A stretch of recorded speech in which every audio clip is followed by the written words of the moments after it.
Today we will take a look at the best laptops under $500. If you want to find more information, check out links down below. 5. Acer Chromebook Spin 311. The Acer Chromebook Spin 311's solid battery life and great keyboard help it stand out in a market overflowing with small, budget-friendly Chromebooks. The Spin 311 is light on ports, but Acer still went out of its way to include a USB Type-A connection. On the right side of the chassis, there's the sole USB-A port next to a Kensington lock and the volume rocker, and on the left, a USB-C connection next to a headphone-microphone combo jack and the power button. The USB-C port supports DisplayPort over USB-C, allowing you to use an external display. It's also the charging port.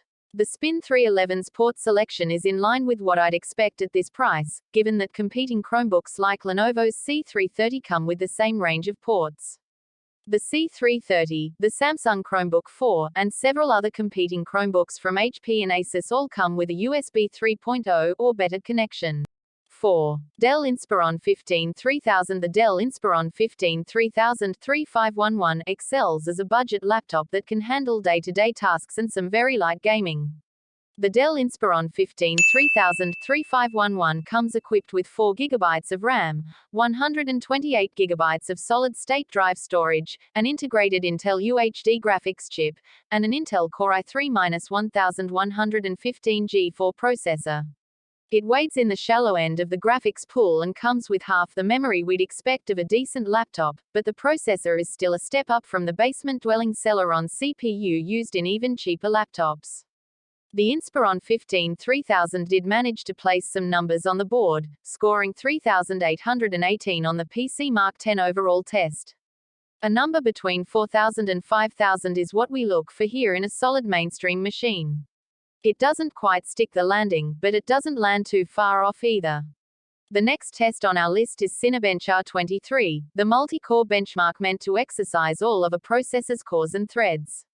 The Inspiron's Intel Core i3-1115G4 chip does well enough but is bested by the HP Laptop 14's Intel Core i3-1125G4.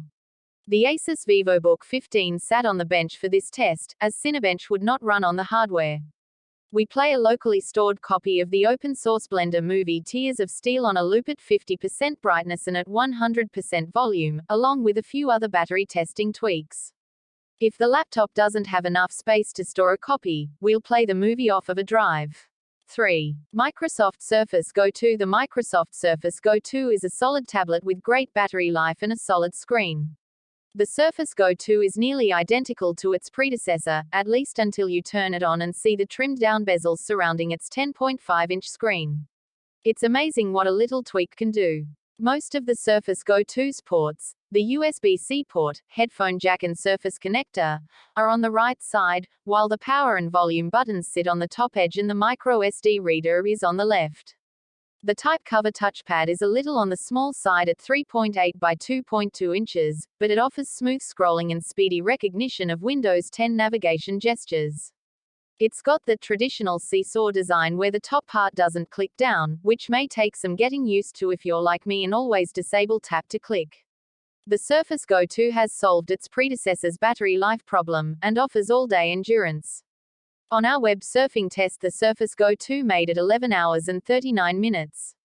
2. Apple iPad 2021. The Apple iPad 2021 is a well-made tablet with a dated design that offers a great screen, smooth performance, and good battery life for a reasonable price.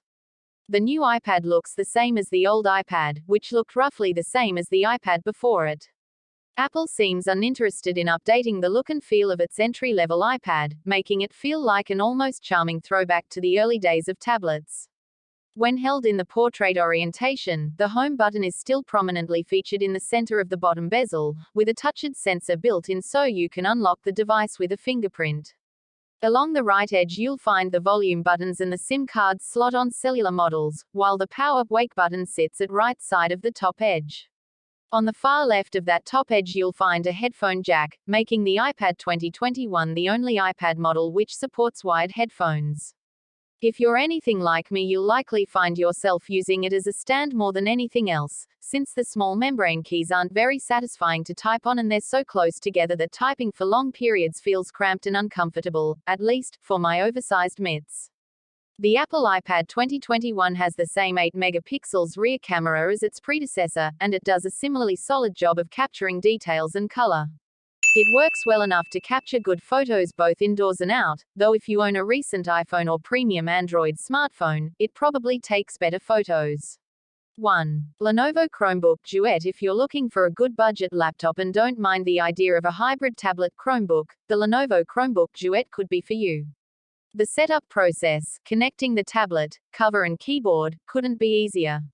The fabric-covered backplate snaps on with strong magnets, and the keyboard attaches magnetically as well, connecting to the tablet via pogo pin connectors, just like the Surface Go type cover and iPad Smart keyboard.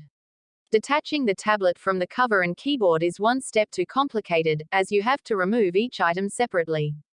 That USB-C port supported the USB-C hub I used to extend my MacBook Pro's display, providing a dual-screen experience and letting me use my wired keyboard and wireless mouse with the Duet. The only flaw I hit there was that keyboard shortcuts didn't work as anticipated, so I'd need to download a key mapping extension for customization. Those with smaller hands, especially children, might not mind the keyboard layout, but I quickly realized I'd have a tough time. The Chromebook Duet runs on a MediaTek Helio P60 T2.0 GHz octa-core CPU and 4 GB of RAM, which provides enough speed for light multitasking. The Duet stayed snappy and responsive as I moved between tabs and scrolled up and down. Performance stayed reliable as I added more tabs, including the Google Doc for this review. But once I hit 11 tabs open alongside cooking videos, the Duet started to lag. Tablets are not great cameras, and neither is the Lenovo Chromebook Duet. Yes, even in the work-from-home era, the 2-megapixel front-facing camera is best described as adequate.